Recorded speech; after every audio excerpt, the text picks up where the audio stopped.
वक्रतुंड महाकाय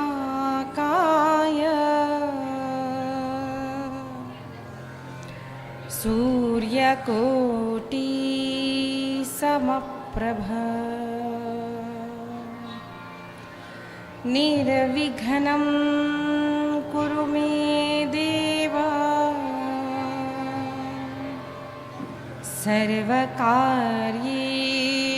सर्वदा। मातृदेवो भव पितृदेवो भव आचार्यदेवो भव अतिथिदेवो भव परस्परदेवो भव। भय काम बस जोगी सतापस पावरन की को कहे देखे चराचर नारीमय जे ब्रह्ममय देखत रहे। भय काम बस जोगी सतापस पावरन की को कहे देखे चराचर नारीमय जे ब्रह्ममय देखत रहे। अबला बिलो कही पुरुष में जुग पुरुष सब अबलामयम् इदंड भरी ब्रह्मांड भीतर कामकृत कौतुक अयम् कामकृत कौतुक अयम् कामकृत कौतुक अयम्। ऐसी स्थिति सर्वत्र बन गई थी कि काम ने बाण मारा। अब सभी को केवल स्त्री दिखने लगी, पुरुषों को स्त्री दिखने लगी, स्त्रियों को पुरुष दिखने लगे, सर्वत्र काममय हो गया। अब किसी का धैर्य नहीं रहा। ऐसा जब तुलसीदास जी ने वर्णन किया तब वे रुक गए कहते कहते कि सारी सृष्टि में ऐसी स्थिति कैसे हो सकती है, क्योंकि सृष्टि में तो भक्त भी थे। धरी न धीर काहू धीर सबके मन मन सिज हरे। काम ने सबके मन को हर लिया। जब ये बात लिखी तो तुलसीदास जी थोड़े रुक गए। अब आगे क्या लिखूं? भक्तों की स्थिति भी क्या काममय हो गई थी। क्या लिखो समझ में नहीं आ रहा था। तब ऐसा वर्णन आता है कि हनुमान जी ने उस वाक्य को पूर्ण किया कि जिस पर भगवान की कृपा होती है उसको काम नहीं सताता। जिस पर संतों के भगवान की कृपा होती है, काम क्रोध लोभ मोह अहंकार असत्य पुरुष अधर्मी पुरुष ये उस भक्त का, उस सत्यवान पुरुष का कुछ नहीं बिगाड़ सकते। याद रखना है। इसीलिए कितनी भी विपरीत परिस्थिति हो अपने ध्येय पर अड़िग रहना चाहिए। बाल भक्त ध्रुव कैसे ये सद्गति प्राप्त हुई। भक्तों के जीवन में भय नहीं होता है। मैंने कुछ ही दिनों से पूर्व YouTube पर एक वीडियो देखा था, वीर नारिया। तो उसमें पहला नाम मीरा जी का लिखा गया। तो किसी ने कमेंट में दिया था, अरे मीरा जी तो भक्ता थी, वो वीर कहाँ से हो गई। लेकिन संत कहते हैं भक्ति ये वीरों का काम है। जो डरपोक है वो भक्ति नहीं कर सकते। अब हम भक्ति करने लगे तो लोगों ने कहा ये क्या तुम नाम जप रही हो, ये तो सब। तो हम लोगों से डर के बस हम उसको छिपाना चाहते हैं, हम बोलते नहीं है। क्यों छिपाना भाई? आपको जो करना है वो आप करो। मैं जब मरने वाली हूं तब आप आने वाले हो मेरा उद्धार करने के। तो क्यों डरे हम समाज से? बुरा काम करने वाला व्यक्ति नहीं डरता तो अच्छा काम करने के लिए, भगवान का नमन करने के लिए, तिलक लगाने के लिए, माला जपने के लिए डरे क्यों? बहुत लोग संकोच करते कि माला कैसे पकड़े। माला आपको लगता होगा दीदी आपके लिए आसान बात है, आप तो अभी कथाकार हो तो आप कर लेते हो, but for your kind information, मैं अपना उदाहरण क्यों दे रही हूँ, इसीलिए नहीं कि मैं ऐसी हूँ, ऐसा नहीं, मुझे भी जीवन में ये कठिनाइयाँ थी।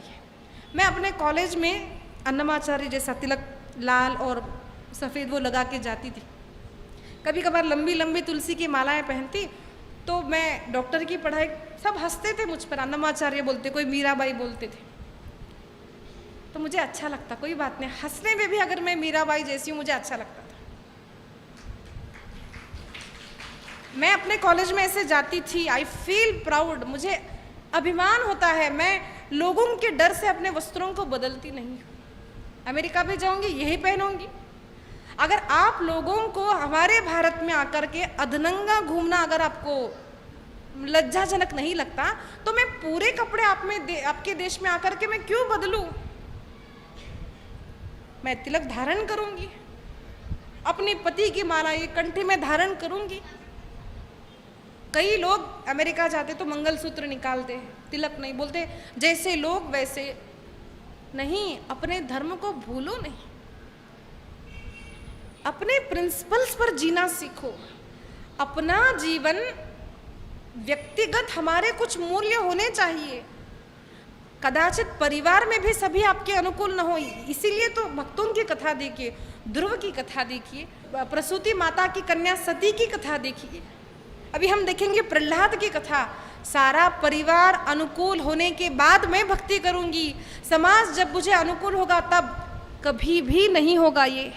ऐसे छोटे से बाल भक्त प्रहलाद, ध्रुव जी आज बड़े हुए, संपूर्ण जीवन उन्होंने राज्य किया, लेकिन कभी भी भगवान को भूले नहीं, अंत काल में भगवान का स्मरण किया, और उनके सामने विमान आकर जब खड़ा हो गया तो उन्हें अपनी माँ की याद आई कि अगर आज माँ मुझे उस दिन अच्छी बातें नहीं कहती है, बेटा भगवान का दर्शन करना ही जीव मात्र का मुख्य धर्म है, ये न कहती तो मुझे भगवान की प्राप्ति नहीं होती।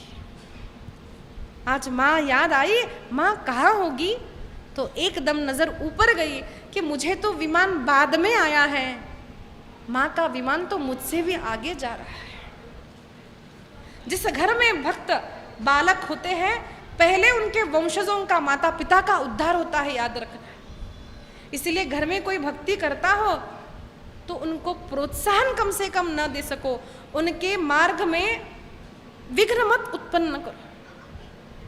आपको नहीं करना कोई बात नहीं, घर में कोई भी भक्ति मार्ग पर जा रहा हो उससे 21 पीढ़ियां हमारी तर जाती है, ये हमारे भागवत में आएगा, सप्तम स्कंद में हम सुनेंगे। आज ध्रुव से पहले ध्रुव की माँ विमान में बैठकर जा रही है, जैसे ही ध्रुव विमान में बैठने वाले हैं, मृत्यु ने अपना सिर झुकाया, कहा प्रभु मृत्यु की अवहेलना मत कीजिए, सभी को मृत्यु प्राप्त होती है, लेकिन मैं आपको कुछ नहीं कर सकता, आप मेरा स्वीकार कीजिए, मैं मार नहीं सकता, बस मेरे मस्तक पर आप अपना चरण धर दीजिए। मृत्यु के मस्तक पर चरण रख करके ध्रुव जी ने विमान पर चढ़ करके ध्रुवलोक को प्राप्त किया है। श्रीमन्नारायण भगवान की, बाल भक्त ध्रुव महाराज की। 2 मिनट नाम संकीर्तन करते हैं, फिर हम आगे बढ़ेंगे। विठ्ठला जय जय विठ्ठल विठ्ठल विठ्ठला, माझा विठ्ठल पांडुरंगा, हो माझा विठ्ठल पांडुरंगा। जय जय विठ्ठल विठ्ठल विठ्ठला,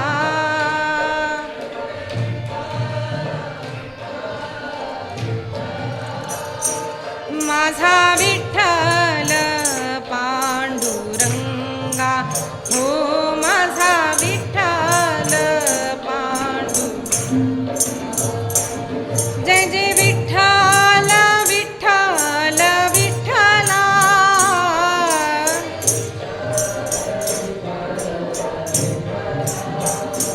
जय जय विठ्ठल विठ्ठल विठ्ठला,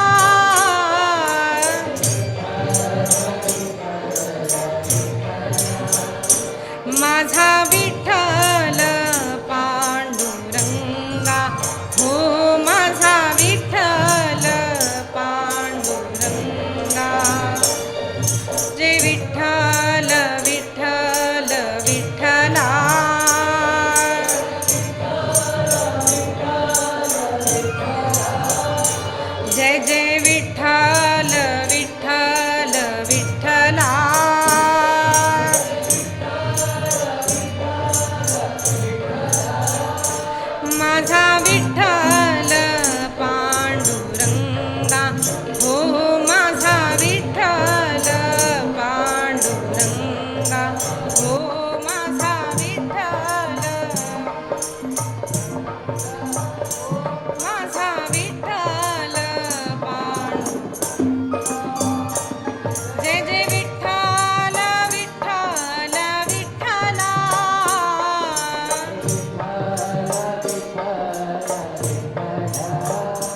जय जय विठ्ठल विठ्ठल विठ्ठला,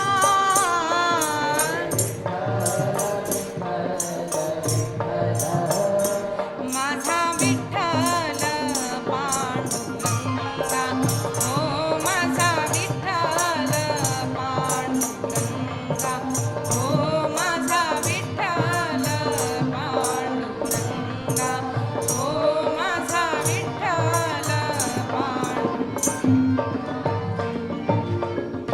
पंढरीनाथ भगवान की.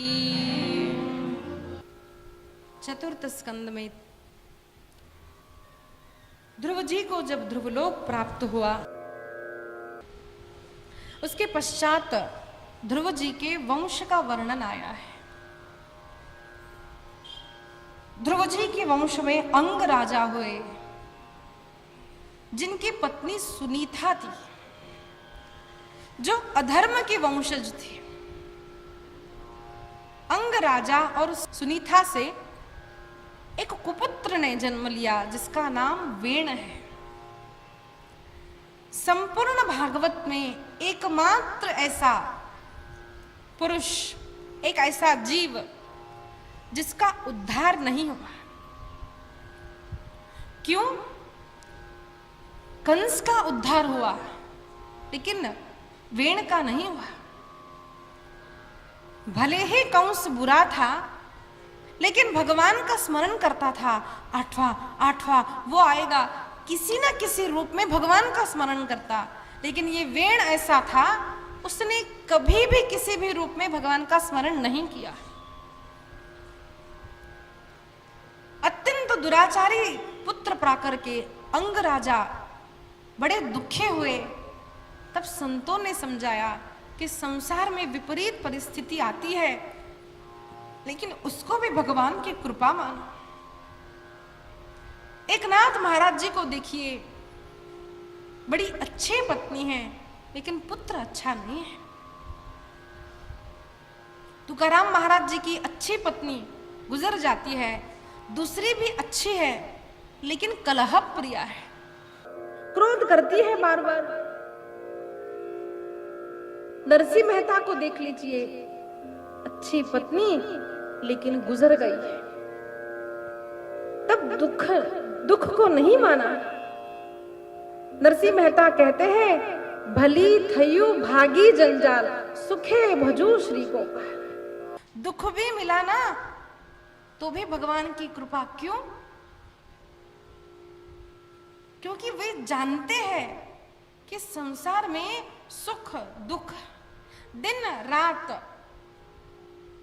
ये सब बना ही रहता है. जो भी होता है भगवान की इच्छा से होता है. इसीलिए हर परिस्थिति को संतों ने अनुकूलता ही माना है. पत्नी हो अनुकूल, दो पत्नी हो अनुकूल, पत्नी गुजर चकी हो, तब भी अनुकूलता को अनुभव संत करते हैं. महाराज, आप ऐसा समझिए, अगर अच्छा पुत्र है और मेरा मन अगर भगवान में नहीं लगा, तो उपयोग क्या है? पुत्र बुरा है, लेकिन आपका मन भगवान में लगता है, ये बहुत बड़ी बात है. इसीलिए घर वाले कैसे हैं, अपनी पत्नी कैसी है, पति कैसा है, भाभी कैसी है, ननद, ये सब मत सोचो. ये सोचो कि मेरा मन भगवान में लगता है, मुझे भगवान से प्रेम करने की इच्छा है, ये बहुत बड़ी बात है. और इसी कारण अंग राजा भगवान की प्राप्ति के लिए चले गए और वेण राजा हुआ. सारी प्रजा को सता था. अनेक बार संतों ने समझाया, जब समझा नहीं तब उसे मंत्रों से उन साधुओं ने मार डाला. लेकिन उसके शरीर में से, उसके जंघा में से एक पुत्र को प्रकट किया। ये एक विचित्र बात भागवत में आती है। देखिए, संतों ने दुर्जन राजा को मारा। हमें किसी को मारने की परमिशन या अधिकार तब ही होता है जब हम किसी को जीवन दान दे सकते हैं। इन ऋषियों ने मारा, लेकिन उन्हें यह शक्ति थी कि वे एक नवीन जीवात्मा को प्रकट कर सकते थे। उनकी जंघा को जब मथा गया, उसमें से भगवान साक्षात नारायण पृथु के रूप में और अर्ची महारानी प्रकट हुए। भगवान पृथु की। पृथु को राजा बनाया गया। पृथु ने देखा कि संपूर्ण पृथ्वी त्राही त्राही कर रही है उनके पिता वेण के कारण। पृथ्वी माता अन्न नहीं दे रही, लोग भूखे मर रहे हैं। तब पृथु ने पृथ्वी को दंडित करना चाहा। तब पृथ्वी कहने लगी, प्रभु मैं क्या करूं? अब कोई यत्न नहीं करता, अनुष्ठान नहीं करता, दान नहीं देता, मेरा पोषण नहीं होता, मैं क्या करूं? मैं अन्न कैसे दूं? पर्जन्य से ही अन्न प्रकट होता है, याद रखना है। भगवत गीता में वर्णन आता है, वर्षा जब होती है तभी पृथ्वी माता अन्न देती है। वर्षा सब ऋतु ठीक से कैसे चलते हैं? जब धार्मिक पुरुष धार्मिक कृत्य सदैव करते हैं। साधु इस पृथ्वी पर जब साधना करते हैं, उनके पुण्य से पृथ्वी माता हमें अन्न प्रदान करती है। तब पृथु महाराज ने इस धरती का दोहन किया। कई सारे पहाड़ थे, उन्हें निकाल दिया, लोगों को रहने के लिए घर बनाए। सब लोगों से कहा अनेक यत्न करो, यज्ञ किए और करवाए। तब पृथ्वी का नाम, इस पृथ्वी का नाम पृथु महाराज के कारण ही पृथ्वी पड़ा है। पृथु की कन्या पृथ्वी मानी गई है। और जब वे ही नारायण हैं, तब उनकी पत्नी पृथ्वी माता है। पृथु महाराज ने सबको यह आदेश दिया कि सभी अन्न को प्रकट करे, लेकिन यह भूले नहीं कि यह अन्न भगवान की कृपा से हमें प्राप्त होता है। भोक्ष है, लेय है, चोष्य है, अनेक प्रकार के अन्न जब हमें यह पृथ्वी माता देती है, हमें इसे ठीक से उपयोग करना चाहिए। सात्विक शुद्ध अन्न को ही ग्रहण करना चाहिए। जब हम अन्न ग्रहण करते हैं तो अपनी थाली में इतना न ले कि वह झूठन के रूप में नाली में चला जाए। जितनी आवश्यकता है उतना ले, भले 10 बार आप ले लो, थोड़ा सा लो, फिर लेना है फिर लो, लेकिन थाली में छोड़ना नहीं चाहिए। अन्न अन्नपूर्णा माता का स्वरूप है। अन्न का महत्व यहां पर समझाया। पृथु महाराज का चरित्र वर्णन किया। पृथु महाराज ने भगवान की आराधना की और भगवान से 1000 कान मांगे हैं। भगवान, आपकी कथा सुन करके मुझे तृप्ति नहीं होती, आप मुझे 2 नहीं 1000 कान दीजिए। न कामये नाथ तदप्यहं क्वचिन् न यत्र युष्मच्चरणाम्बुजासवः महत्तमान्तर्हृदयान्मुखच्युतो विधत्स्व कर्णायुतमेष मे वरः।